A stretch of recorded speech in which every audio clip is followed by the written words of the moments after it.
साथियों, कैसे हैं आप सब लोग? आज एक महत्वपूर्ण बात पर हम चर्चा करने वाले हैं। टॉपिक जो है जुड़ा हुआ है बच्चे की कस्टडी से। देखिए, अगर आप एक फादर हैं, तो आप चाहते हैं कस्टडी जो है बच्चे की आपको मिले। पर प्रॉब्लम ये है कि कानून जो है हमें हमारे खिलाफ दिखाई देता है। जो सर्कमस्टेंसेस है वो हमें हमारे खिलाफ दिखाई देती है। इसमें गलती आपकी नहीं है। जो माहौल चल रहा है उसमें जो पिता हैं वो ऐसा ही बिहेव करेंगे। ये बेसिकली एक साइकोलॉजिकल अटैक है आपके ऊपर, ताकि आप चाइल्ड कस्टडी को भूल जाओ, बच्चों की माँग को जो है आप कभी नहीं करो और जो माँ है, वो बगैर लड़े जो है जीत जाए। साथियों, बेसिकली जब भी हम बात करेंगे चाइल्ड कस्टडी की, तो कुछ साइकोलॉजिकल इफ़ेक्ट्स हैं जिसको भी जो है हमें देखना होगा। सबसे पहला इफ़ेक्ट है कि हमारा इमोशनल बिहेवियर क्या है। बेसिकली अगर हम खुद इमोशनल हैं, तो हम बच्चे को प्राप्त कर ही नहीं पाएँगे। जब आप प्रोसीड करते हैं, तो तमाम लोग जो है आपकी लाइफ में आते हैं। They are having certain ideas, कुछ जो है प्रैक्टिकल है, कुछ जो है थ्योरेटिकल है, और इस पूरे के पूरे सिनेरियो में आप जो है फँस जाते हैं, ट्रैप हो जाते हैं और जो सही डिसीज़न है आप नहीं ले पाते हैं। जितना डिसीज़न होगा अनसर्टेन, उतना ही आपके लिए ट्रबल होगा, एंग्ज़ायटी होगी। क्लियर हो गया अपने को? इसके अलावा आपका इन्वॉल्वमेंट क्या रहेगा विषय पे? कहीं ये ना हो जाए कि आप अपना सब्जेक्ट जो है दे दो वकील साहब को, वकील साहब जो है ड्राफ्टिंग कर रहे हैं, वो जो है केस को फाइलिंग कर रहे हैं और लड़ वही रहे हैं। ध्यान रखिएगा, बच्चा आपका है, वकील साहब का नहीं है, जज साहब का नहीं है। जितना पेन आपको बच्चे के लिए है, उतना जज साहब या वकील साहब को नहीं होगा। इसके अलावा गाइडिंग प्रिंसिपल्स क्या हैं, जिस पर हमें चलना होगा, और सबसे इम्पोर्टेंट बात, क्या हम ले पाएँगे रिस्पॉन्सिबिलिटी बच्चे के पूर्ण विकास के लिए? हम सब जानते हैं बच्चे का वेलफेयर और डेवलपमेंट जो है एसेंस है रिगार्डिंग द चाइल्ड कस्टडी। तो इसलिए इन सब बातों पर खुलकर जो है चर्चा करनी होगी, ताकि हम एक अच्छा डिसीजन ले सकें बच्चे के हित में, और जो आपके अधिकार हैं उसको भी हम जो है प्रॉपर्ली प्रिजर्व कर पाएँ। क्लियर हो गया अपने को? आपसे मेरी एक दरख्वास्त है, एक नोटबुक जो है साथ में रखिए, एक पेन या पेंसिल रखिए और बातों को जो है नोट डाउन करते हुए चलिए। देखिए, मैंने नोट्स तो बना लिए मेरे, तो मैं वो नोट्स जो है आपको लिखवाना चाहता हूँ, ताकि आप भी अपना होमवर्क जो है प्रॉपर तरीके से कर सकें और डिसीजन जो है आप सही तरीके से ले सकें। क्लियर हो गया? सबसे पहले हम बात करेंगे एक इम्पॉर्टेंट कंसर्न पे, कि कस्टडी क्यों इम्पॉर्टेंट है फादर के लिए रिगार्डिंग द चाइल्ड, जिसमें कुछ महत्वपूर्ण एस्पेक्ट्स हैं जिस पे हम जो है चर्चा करेंगे। देखिए, सबसे पहला एस्पेक्ट है रोल इन द इंटरेक्शन। एक फादर बच्चे की ज़िंदगी में क्या बदलाव जो है कर सकता है। A father could make a child in the proper orientation. देखिए, जब तक प्रॉपरली जो है बच्चा नहीं होगा ओरिएंटेड, वो डेवलप ही नहीं कर पाएगा। तो वो साँचा क्या होगा, उसमें एक पिता ही बच्चे को ढाल सकता है, जिसमें उसकी प्रॉब्लम्स क्या है, वो सुनेगा पिता। उस प्रॉब्लम का इफ़ेक्टिव सॉल्यूशंस क्या है, वो जो है पिता करेगा स्पेसिफिक। तो कुल मिलाकर के इस तरह के जो एक्सपीरियंस हैं, बच्चे के लिए एक लर्निंग जो है कॉज़ करते हैं। तो आप ये मानते हैं कि आप बच्चे को प्रॉपर जो है गाइड कर सकते हैं। उसकी प्रॉब्लम्स को जो है आप डायग्नोज़ कर सकते हैं, जिसके लिए आपके पास टाइम है, और एक इफ़ेक्टिव सॉल्यूशन जो है उसको प्रोवाइड कर सकते हैं। Then you should go for the child custody case. अगर आप लगता है कि आप ये नहीं कर पाएँगे, आपके खुद के प्रिंसिपल्स जो हैं इतने इफ़ेक्टिव नहीं है कि आप बच्चे की प्रॉब्लम सॉल्विंग कंसर्न में जो है हेल्प कर सकें, तो ऐसे सिनेरियो में आप विचार त्याग दीजिए to have the proper child custody case. Basically आपको काम करना है बच्चे के ऊपर, ताकि बच्चा जो है रिस्क को असेस कर सके, बच्चा डिसीजन जो है ले सके। अगर आप ऐसा नहीं कर पाएँगे, तो बच्चे का विकास जो है अल्टीमेटली डिस्टर्ब होगा ही होगा। ये बात जो है आप नोट डाउन कर लीजिए। कई बार देखा होगा आपने, कुछ बच्चों को या कुछ बड़े लोगों को जो डिसीजन नहीं ले पाते हैं, अल्टीमेटली दे गेट कन्फ्यूज़, और उनको बहुत जो है पैनिक कॉज़ होता है। जिसका एक इम्पोर्टेंट कारण ये भी है कि उन्हें पैरेंटल सपोर्ट मिला ही नहीं। भई, एक बेटा जो है उम्मीद कर रहा है अपने पिता से, या एक बेटी उम्मीद कर रही है अपने पिता से कि इसकी जो प्रॉब्लम्स हैं, उसमें कम से कम एक पिता का भी योगदान हो उनको सॉल्व करने में। पिता के पास जो है टाइम नहीं है, वो सुबह जो है एंगेज है अपनी जॉब में या अपने व्यापार में। तो अल्टीमेटली जो बच्चा है, वो रिस्क को जो है असेस नहीं कर पाता।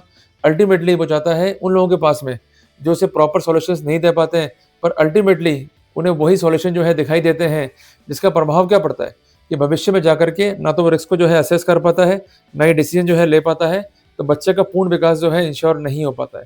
तो यदि आपको लगता है कि आप इस तरह की एक्टिविटी से पार्टिसिपेट नहीं कर पाएँगे, drop the idea to have child custody. इस बात को जो है आप नोट डाउन कर लीजिए। दूसरा है इमोशनल रेगुलेशन। देखिए, हम सब जानते हैं कि बच्चे जो हैं एंगर भी करते हैं। जब ये एंगर पर्सिस्ट करेगा, तो निश्चित तौर पे कोई ना कोई बड़ा रूप जो है ये ले लेगा। तो हमें शुरू से ही उनका एंगर मैनेजमेंट पे जो है काम करना है, उनके जो इमोशनल रेगुलेशंस हैं, उस पे काम करना है। तो इसके लिए समय जो है निकालना पड़ेगा। बेसिकली आप जो है काम करते हैं एज़ अ कूलेंट।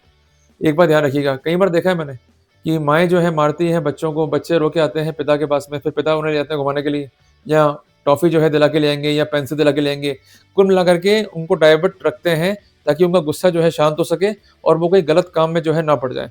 तो basically a father do the important activity regarding the regulation of anger, ताकि बच्चा जो है सह सके फ्रस्ट्रेशन को और वो काम डाउन रहे और जो पैनिक सिचुएशंस है उसमें उससे सेल्फ कंट्रोल आ जाए, इमोशनल फ्रस्ट्रेशंस पर काबू पाना जो है आ जाए।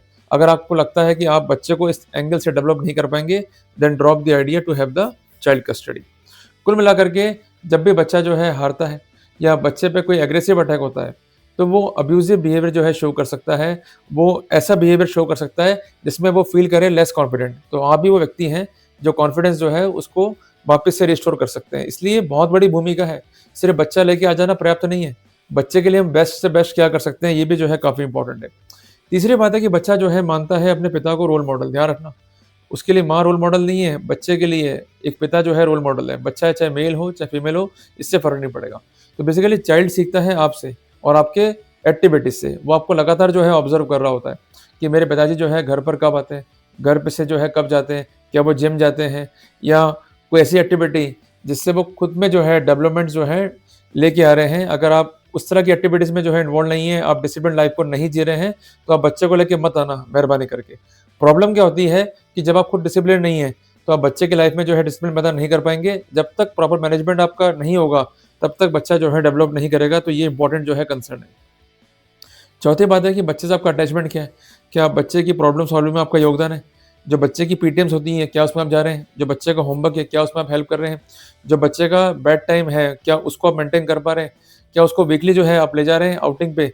अगर ऐसा नहीं कर पा रहे हैं, तो इमोशनली बच्चे से आप अटैच नहीं हो पाएँगे। तो जो सेंस ऑफ सिक्योरिटी है, सेंस ऑफ एसोसिएशन है, बच्चे में डेवलप नहीं हो पाएगा। तो कुल मिलाकर के आप बेहतर पिता नहीं होंगे, एक बेहतर पैरेंटिंग को जो है आप नहीं दे पाएँगे। तो ऐसे सिनेरियो में आप बच्चे को लेके मत आना। सबसे इम्पोर्टेंट बात, क्या आप बच्चे का सोशल डेवलपमेंट कर सकते हैं? मीन्स ऐसा डेवलपमेंट जिसमें डिसिप्लिन है, जिसमें उसे सिखाया जा रहा है कि टीम इम्पोर्टेंट है, आपको लीडर बनना है, बॉस नहीं बनना है। तो ऐसे सिनेरियो में आप एक फिट जो है पैरेंटिंग कर रहे हैं। कई बार ऐसा होता है कि हमारे बच्चे जो हैं झगड़ा करते हैं घर में भाइयों से या उनसे जो है अबे-तबे करते हैं और हम उनको जो है सपोर्ट करते हैं, ऐसा मत करो। अगर कोई घर में काम कर रहा है, आपके वर्कर भी हैं, तो वो पार्ट ऑफ फैमिली है। तो सबके साथ बच्चे का व्यवहार जो है प्रोफेशनल रहे, बच्चे का व्यवहार जो है सोशल लेवल पे अच्छा रहे, तभी बच्चा जो है डेवलप कर पाएगा। अदरवाइज़ वो क्या सीखेगा कि सबसे जो है बदतमीज़ी करो, अपना हुकूमत चलाओ तो फ़ायदा होगा। तो आप बच्चे को इस एंगल से भी डेवलप कर सकते हैं, then you are a good parent, otherwise you are not a good parent. इसके अलावा जो कॉग्निटिव सिनेरियोज़ हैं कि बच्चा जो लॉजिकल डेवलपमेंट करेगा वो कैसे करेगा? बच्चा अगर लाइफ़ में करता है एक्सपेरिमेंट, वो असफल भी होता है, तो उसको कैसे करना है रिबाउंड अपने आप को? क्या बच्चा डिसीज़न ले पाएगा अलग से या इंडिपेंडेंट तरीके से? ये सब कंसर्न्स हैं जिस पे काम करना होता है आपको। अगर आप ऐसा नहीं करेंगे और बच्चा ले भी आएँगे, तो बच्चा क्या फ़ील करेगा कि मैं एक अनाथ हूँ और मेरा क्या है आइडेंटिफ़िकेशन, और इसके अलावा जो उसका इमोशनल बैलेंस है, वो अल्टीमेटली हो जाएगा डिस्टर्ब। तो इसलिए जब भी बच्चा आप लेके आ रहे हैं, तो ये कंसर्न जो है आप ध्यान में रखें और इस पर जो है मार्किंग करते हुए चलें। होता क्या है कि जब भी बच्चा जो है माँ के पास में होता है, आप जाते हैं वकील साहब के पास में। वकील साहब भी आपकी बात सुनते हैं, वो ड्राफ्टिंग कर डालते हैं। मैं हमेशा ये कहता हूँ कि आप डिस्कस से पहले एक ब्रीफिंग सेशंस लें। अपनी बात को समझाएँ और उस पर उनसे मार्किंग करवाएँ कि कितना बच्चे के प्रति आप जो है कंसर्न है, क्लियर है? और अगर आप उनसे नहीं करवाना चाह रहे तो खुद से मार्किंग करें। मैंने आपको डिफरेंट हेडिंग्स जो है बता दिए। तो कुल मिलाकर के आप बच्चे का साइकोलॉजिकल बिहेवियर कंट्रोल कर सकते हैं। बच्चे के डेवलपमेंट में योगदान जो है अदा कर सकते हैं। आपके पास टाइम है बच्चे के लिए, then you are a good parent. Otherwise आप सिर्फ बच्चे को ले आएँगे और बच्चा जो है बहुत पैनिक जो है फ़ील करने वाला है। तो कुल मिलाकर के हमें हर एक एस्पेक्ट पे जो है काम करना है, ताकि बच्चा जो है किसी भी रूप में डिप्रेशन का जो है शिकार ना हो जाए और किसी भी रूप में वो डिप्रेशन जो है फ़ील ना करे। बस यही मेरी दरख्वास्त है आपसे। देखो बच्चे जो है भविष्य है अपना, अगर बच्चे अपन डेवलप नहीं कर पाएँगे या अपने में ही सिविक सेंस नहीं होगा, तो नुकसान जो है खाना पड़ेगा बच्चे को। क्लियर है बात ये? तो कोर्ट में जज जो है ना तो हमारी हेल्प करेंगे, ना वकील हमारी हेल्प करेंगे। जो आपकी वाइफ़ है, वो कॉम्पिटिटर है आपकी, और बेसिकली माहौल ऐसा क्रिएट होगा कि आपको लगेगा भई हर चीज़ जो है पैनिक हो रही है। तो सबसे पहले इन पॉइंट्स पे काम कर लो। और दूसरी बात है कि बच्चे के लिए केस मत फाइल करा करो चाइल्ड कस्टडी का। प्रॉब्लम क्या होती है, आप केस तो फाइल करते हो, but it will take a very long time. In the meanwhile क्या होता है कि आपको पैनिक कॉज़ होता है, आपको जो है ट्रबल होता है और अल्टीमेटली फिर आपको जो है डिप्रेशन का फीलिंग आने लगता है कि कोई राइट है ही नहीं हमारे लिए। जो भी राइट्स हैं वो वाइफ़ के लिए हैं या उनके लिए जो है अधिकार बने हुए हैं। तो मेरी दरख्वास्त ये है कि आप बच्चे को लेके आ सकते हो, ये इल्लीगल नहीं है। सेक्शन 137 बीएनएस जो बात करता है किडनैपिंग की, वो प्रावधान जो है आप पे लागू नहीं होगा और एम्पल जजमेंट है, ऑनरेबल सुप्रीम कोर्ट के हैं, ऑनरेबल हाई कोर्ट के हैं कि अगर एक पिता अपने बच्चे को ले आता है तो इट इज़ नॉट किडनैपिंग, आप कस्टडी को जो है रिटेन कर सकते हैं बच्चे की और ये कस्टडी जो है इल्लीगल नहीं होगी। और अगर पुलिस आती भी है, आपको तंग भी करती है, परेशान भी करती है, तो उसके लिए विभिन्न जो है उपचार हैं, जिसको डिस्कस किया है मैंने इस कंटेंट के चैप्टर नंबर 2 में। वहाँ जाकर जो है आप इसको देख सकते हैं। क्लियर है बात ये? तो ये मोटी-मोटी बातें हैं, ये मोटे-मोटे गाइडिंग प्रिंसिपल्स हैं, इस पे एम्फसाइज़ कीजिएगा and definitely we will be succeeded. जल्दी मिलेंगे एक नए विचार के साथ में, आज के लिए सिर्फ़ इतना ही।